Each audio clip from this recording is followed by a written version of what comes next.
بلند شد موشک. جدا من نمیدونم اینا حالا نمیدونم جریانه چه قرار اساسه چه فکری کردن رو ایران. درسته همون خستیم گشنیم به در بدریم اما قرار نیست که وای سری هم دارد بلند میشه. اصلا این دکوز هست محمد علی شما اگه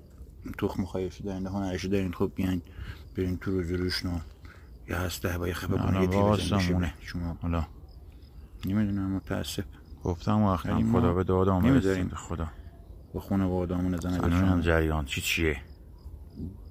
موشک بریزم سرشون یا بخن هر کاری بخن بکنیم آره داده اینجا عاشقه واده این الان تو کجا دارد میاد الان زومش رو بکنم بعدش هم ایرانم که پرچمش بین المللیه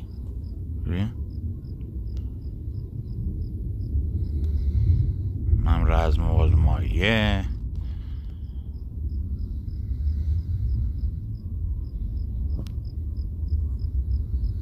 زومش کردم دوباره مثلا محو شد یکشون دارد اون بالا تو آسمونه دارد یه کارایی دارد میکنه الان این شو